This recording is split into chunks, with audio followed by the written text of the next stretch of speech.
이 시간 우리가 함께 나눌 말씀은 요한복음 8장 12절 말씀입니다. 같이 함께 읽겠습니다. 예수께서 또 말씀하여 이르시되 나는 세상의 빛이니 나를 따르는 자는 어둠에 다니지 아니하고 생명의 빛을 얻으리라. 아멘. 예수님의 자기선언, 이 시간 두 번째 시간입니다. 우리는 지난주에 생명의 떡이 되신 예수님에 대해서 함께 말씀을 나누었죠. 오병이의 기적을 통해서 배불리 먹고 먹음을 체험한, 다시 말해서 배고픔을 해결한 사람들, 그들은 예수를 따라서 예수를 왕으로 삼고자 하죠. 왜냐하면 이런 기적을 통해서 자기들을 먹이시는 예수님이라면 다시는 배고픔의 걱정, 먹고 살 걱정은 없을 것이라 생각했던 무리들이 예수님을 왕으로 삼으려고 합니다. 예수께서는 그들에게 먹어서 배부를 떡이 아니라 생명이 살아나는 떡을 전합니다. 바로 당신이 생명의 떡이라고 선포하시죠. 자신의 탈이 참된 양식이며 내 피는 참된 음료라고 선언합니다. 이것은 오직 믿음으로만 얻을 수 있다라고 말씀합니다. 결국 예수를 먹고 마시면 부족함이 없는 삶을 살 것이라고 선언하신 것이죠. 오늘 그 두 번째로 이제 예수님께서는 자신을 세상의 빛이라고 선포하고 있습니다. 나는 세상의 빛이다 라고 선포하고 있죠. 이 말씀을 주신 배경을 보면 여러분 8장 12절 앞에 보면 우리가 한 번쯤 들었을 사건이 하나 등장합니다. 바로 가늠한 여인입니다. 예수님께서 성전에서 가르치실 때 예수님을 핍박하려고 했던 서기관과 바리새인들이 한 여인을 끌고 나오죠. 그리고 말합니다. 4절 말씀 같이 한번 읽어볼까요? 예수께서 말하되 선생이여 이 여자가 가늠하다 현장에서 잡혔나이다. 아멘. 그들은 자신들의 율법을 내세웁니다. 그것이 5절입니다. 5절 이렇게 이야기하죠. 모세는 율법에 이러한 여자를 돌로 치라 명하였거니와 선생은 어떻게 말하겠나이까. 예, 진짜로 율법에는 가늠하다가 현장에서 잡힌 여자는 돌로 쳐 죽이라는 규례가 있었습니다. 여러분 곰곰이 생각해 보십시오. 이 간음은 대놓고 하나요? 은밀한 중에 하나요? 은밀한 중에 할 것입니다. 그 은밀한 중에 하는 그런 것들을 누가 쉽게 발견할 수가 있었을까요? 여러분 그런데 오늘 말씀 보십시오. 서기관과 바리새인들에게 현장에서 잡혔다라고 이야기합니다. 그러면 그 현장에는 여인만 있었을까요? 남자는 어디 갔을까요? 이런 생각을 해보면 이것이 결코 우연이 아니라는 것을 알 수 있습니다. 다시 말해서 어쩌면 이 여자를 덫을 놓고 기다렸으며 그 덫을 통해서 이제 누구를 올가매려고 예수를 올가매려고 했다는 것이죠. 그것이 6절에 기록되어 있습니다. 한번 읽어볼까요? 그들이 이렇게 말함은 고발할 조건을 얻고자 하여 예수를 시험함이로라. 다시 말해서 그런 모든 것들을 어쩌면 이 가늠하다가 현장에서 잡힌 여인을 어쩌면 이 서기관과 바리새인들은 끊임없이 지켜보고 있었을 것입니다. 저 여자들을 통해서 누구를? 예수님을 올가매려고 지켜보고 있었을 것입니다. 왜 이것이 시험하는 것인가? 여러분 한번 생각해 보십시오. 율법대로 여인을 돌로 치라고 명령한다면 맞다. 니들 말대로 돌로 쳐라, 쳐 죽여라 라고 명령한다면, 말한다면 그동안 예수님은 무엇을 외쳤습니까? 서로 사랑하라, 너희들 사랑해야 된다. 그리고 약한 자를 돌보고 병이 괴인들과 함께 먹고 마시며 또 약한 자들의 고병을 고쳐주었던 그 예수님, 사랑을 실천했던, 사랑을 전했던 예수님, 그런 예수님이 돌로 치라 한다? 저 예수에게 진짜 사랑이 있는 것인가? 생각하지 않을까요? 반대로 그냥 용서해 주라고 한다면 그들이 또 유대인들의 중요시하기에는 율법을 어기게 되는 것이죠. 어떤 말을 할지라도 예수님은 걸려들게 되어 있었을 것입니다. 예수님이 말씀하십니다. 이렇게 말하죠. 죄 없는 자가 돌로 치라. 이렇게 말했을 때 오늘 성경은 우리가 읽지는 않았지만 이렇게 이야기합니다. 그들이 이 말씀을 듣고 양심의 가책을 느껴 어른으로 시작해서 젊은이까지, 젊은 사람이 한 것이 아니라 어른으로 시작해서, 여기 어른이라는 말은 존경받는 사람일 것입니다. 존경받는 사람을 시작해서 젊은이까지 하나씩 떠났다고 말씀하고 있습니다. 왜 그렇습니까? 곰곰이 생각해 볼 때 죄 없는 사람은 없었기 때문이죠. 양심의 가책을 느꼈다는 것은 그들 모두가 죄가 없는 자가 아니었다는 것이죠. 이것을 거꾸로 말하면 누구라도 돌에 안 맞을 의인은 한 사람도 없다라고 이야기합니다. 그 후에 주시는 말씀이 바로 나는 세상의 빛이다 라는 말씀입니다. 예수님은 세상의 빛이죠. 예수님은 세상에 생명을 쏟아붓는 생명의 빛입니다. 요한복음 1장 4절에 보면 그렇게 이야기합니다. 그 안에 생명이 있었으니, 그러니까 세상을 창조하신 예수 그리스도 안에 생명이 있었습니다. 왜 생명을 얻었어야 됩니까? 죄는 결국 우리를 사망으로 이끌기 때문이죠. 오늘 말씀에서도 정확하게 이야기합니다. 나를 따르는 자는 어둠에 다니지 아니하고 생명의 빛을 얻을 것이다 라고 말씀하고 있습니다. 그렇다면 왜 8장 1절에서 11절까지 왜 여인을 언급하고 있습니까?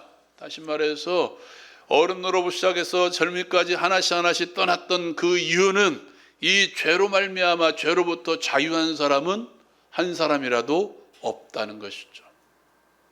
소위 말해서 법 없이도 살 사람은 없습니다. 그 법이란 눈에 써 있는 이런 법뿐만 아니라 내 양심에 비추어서 거리낌 없이, 이 양심에 거리낌이 없는 사람은 한 사람도 없다는 것입니다. 더 나아가 다른 이들의 판단에 의해서 이 땅에 죄 없는 사람은 한 사람도 없다는 것이죠. 요한복음은 그 죄가 어둠이라고 이야기합니다. 생명으로 나오지 못하게 하는 어둠이죠. 이사야 선지자는 말합니다. 죄가 하나님과 우리 사이를 갈라놓았다라고 말합니다. 결국 죄는 하나님 앞에 나아가지 못하게 하죠. 생명이신 하나님 앞에 나아가지 못하니까 죄의 삭은 뭐예요? 사망입니다. 죄는 결국 우리를 사망으로 이끌고 있습니다.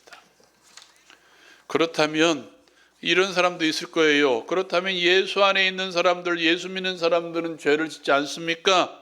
예, 맞습니다. 우리도 여전히 예수 믿은 이후에도 이 양심의 가책을 느끼고 마음속에부터 이 미움이 일어나고 질투가 일어나면 시기가 일어납니다. 마음속으로부터 분노할 때도 많이 있습니다.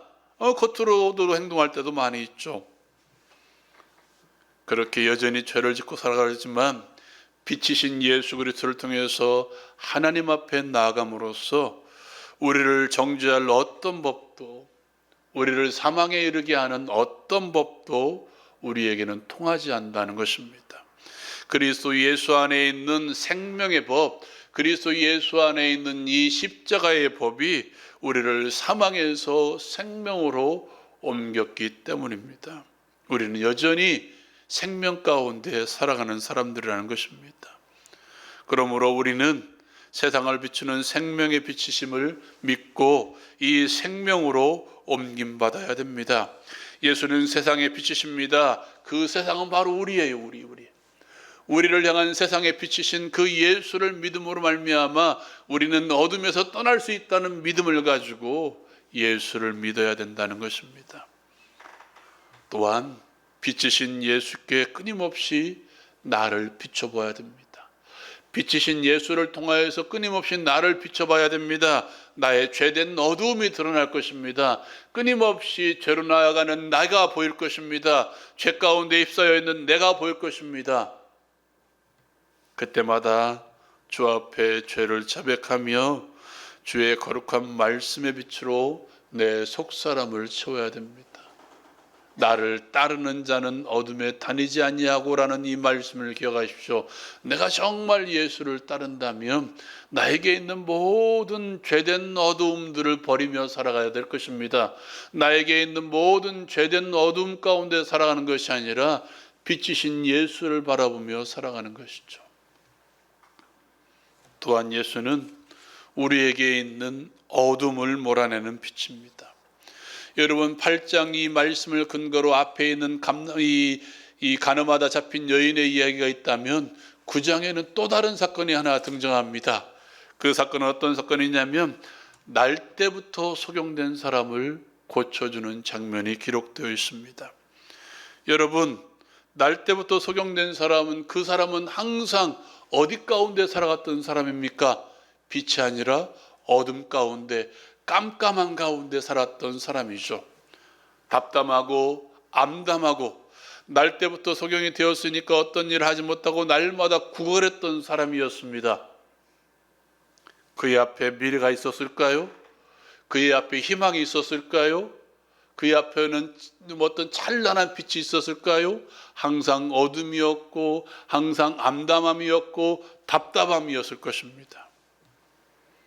예수께서는 그를 고쳐주심으로써 그에게 하나님의 영광을 선포하시죠. 여러분 그렇다면 우리는 답답할 때가 없습니까? 우리의 삶에 암담한 현실이 없습니까? 우리의 앞날의 인생에 날마다 빛만 있습니까? 답답해서 때로는 빛이 보이지 않을 때가 많이 있습니다. 내 앞에 나를 가로막고 있는 많은 문제들이 있죠. 나를 참담하게 하고 나를 깎아내리고 나를 저 밑바닥까지 내리는 각종 문제들이 우리 앞에 있습니다. 그것만 있나요? 내 눈을 어둡게 해서 내 지혜의 눈을 어둡게 해서 나를 제대로 된 결정을 하지 못하게 하는 많은 어둠의 조각들이 우리 앞에 있다는 것입니다. 그런 우리들에게 예수께서는 말씀하십니다. 나는 세상의 빛이니 나를 따르는 자는 어둠에 다니지 아니하고 생명의 빛을 얻을 것이라고 말씀하고 있습니다. 사랑하는 여러분, 여전히 현실 가운데 있는 이 답답한 가운데 우리가 무엇을 바라보고 나아가야 됩니까? 캄캄한 밤에 항해하는 배는 앞이 보이지 않을 거예요. 그들이 바라보는 것은 배의 구름이 없을 때에는 북극성을 바라보며 항해를 결정한다고 이야기합니다. 또한 그들 앞에 등대의 불빛이 볼 때 그 등대의 불빛을 보고 그 어둠 가운데에서도 그대로 나가는 거예요. 옆이 어둠이고 앞뒤가 어둠일지라도 등대의 불빛을 바라보고 그 배는 항해를 합니다. 여전히 어둠 가운데 있지만 왜 우리가 그래도 앞을 보고 나아갑니까? 내 앞에 나를 인도하시는 세상의 빛 되시는 우리의 빛 되시는 예수님이 계시기 때문에 예수를 바라보고 나아가는 것이죠. 이것을 알았던 다윗은 우리에게 이런 시편, 우리가 너무도 잘 알고 있는 시편이죠. 내가 사망의 음침한 골짜기로 다닐지라도 해를 두려워하지 않을 것은 주께서 나와 함께 하심이라. 주의 지팡이와 막대기가 나를 안위하시나이다 라고 말씀하고 있습니다. 내가 사망의 음침한 골짜기를 다닐지라도 왜 우리에게 여전히 사망의 음침한 골짜기가 있습니다. 나를 사망으로 몰아가게 하는 각종 어려움들이 있습니다. 나를 낙심케 하고 불안케 하는 많은 문제들 가운데에도 왜 다윗은 두려워하지 않습니까? 빛 대신 생명의 빛 대신 하나님께서 그와 함께 하시기 때문에, 목자 되신 그 하나님께서 그와 함께 하시기 때문에. 그렇다면 그 하나님께서 우리와 함께 하지 않습니까? 예수께서 승천하시기 때문에 우리와 함께 하지 않았습니까? 아니요. 여전히 예수의 영이신 성령께서 내 속사람에 계십니다. 여전히 나와 동행하시며 나를 위해서 말할 수 없는 탄식으로 간구하고 계십니다. 이스라엘 백성들을 보십시오. 사막에 무슨 길이 있겠습니까? 어디로 가야 할지 몰랐습니다. 가나안 땅이라는 목적지는 있는데 어떤 길로 가야 될지, 사방에 길이 있기 때문에 어떤 길로 가야 될지 몰랐습니다. 어떤 길로 가면 어떤 길에는 도덕이 있고요, 어떤 길에는 강이 있고요, 어떤 길에는 바다가 있었습니다. 그러한 그들에게 하나님께서는 늘 불과 구름 기둥으로 인도해 주셨습니다. 이스라엘 백성들의 역사를 이렇게 표현합니다.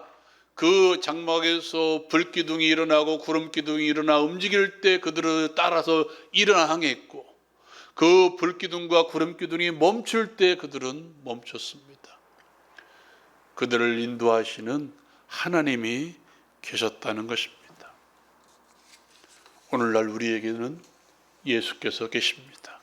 세상에 빛이신 예수께서 계십니다. 예수의 영이신 성령께서 우리 속마음에, 우리 속사람에 항상 빛을 비춰주고 계십니다. 또한 구하고 구하는 자들에게 지혜를 주셔서 결정하게 하시고 나아가게 하십니다. 요한복음 14장의 말씀에 보면 성령께서 이런 일을 하신다고 이야기합니다. 진리의 여기신 성령께서 너희에게 오시면 그가 생각나게 하고 가르치실 것이다. 진리의 영이신 성령께서 지금 내 속사람에 계십니다.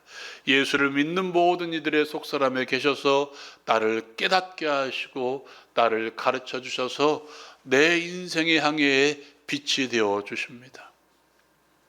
여러분 기억하십시오. 예수는 세상의 빛이십니다. 세상을 비추는 생명의 빛이십니다. 예수는 모든 믿는 자 우리의 빛이십니다. 우리를 비춰주시는 생명의 빛이십니다. 또한 우리의 앞을 비춰주시는 인도하시는 빛이십니다. 예수 안에 생명이 있습니다. 이 생명은 오직 믿음으로만 얻을 수 있습니다. 예수는 우리 앞을 비추시는 빛이십니다. 나를 가로막고 있는 암담한 현실들, 앞을 내다보지 못하게 하는 많은 가림막들, 무엇보다도 그 은혜의 보좌 앞에 나아가지 못하게 하는 각종 영적인 소경들, 이 어둠을 몰아낼 수 있는 유일한 빛이십니다. 이 빛을 누릴 수 있는 유일한 길은 오직 믿음밖에 없습니다.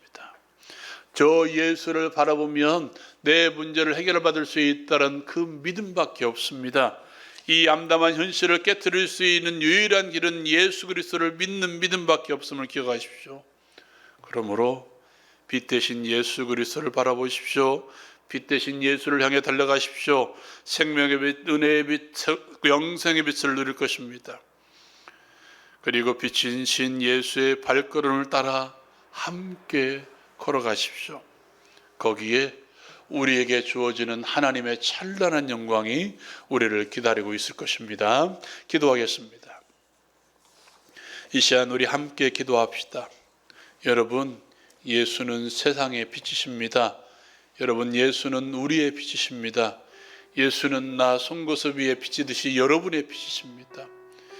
예수를 믿을 때 우리에게 생명이 옵니다. 예수를 믿을 때 예수께서 우리를 인도하실 것입니다. 다윗의 고백을 기억하십시오. 내가 사망의 음침한 고를짜기를 다닐지라도 해를 두려워하지 않을 것은 주께서 나와 함께 하심이라 외쳤던 다윗의 시편을 기억하십시오. 생명의 빛 대신, 세상의 빛 대신, 우리를 비추신 빛 대신 예수를 믿을 때 우리의 암담한 현실 가운데 빛이 비춰질 것입니다. 나를 어둡게 하는 모든 눈들을 찬란한 빛으로 인도하실 것입니다. 여러분, 이 시간 기도합시다. 나에게 세상의 빛을 믿을 수 있는 믿음을 달라고 기도합시다. 예수를 믿음으로 우리에게 있는 모든 현실들을 뚫고 지나갈 수 있는 우리의 그 믿음을 달라고 기도합시다. 그 믿음으로 승리하게 달라고 기도합시다. 여러분, 육체의 질병들이 있습니까? 생명의 빛 대신 예수를 믿읍시다. 마음에 무거운 짐들이 있습니까? 우리에게 부족함이 없는 삶을 허락하시는 세상의 빛 대신 예수를 믿고 기도합시다. 이 시간 놀라운 치유의 역사, 회복의 역사가 일어날 줄로 믿습니다. 그 믿음으로 주여 한번 힘있게 부르짖고 우리 함께 기도합니다.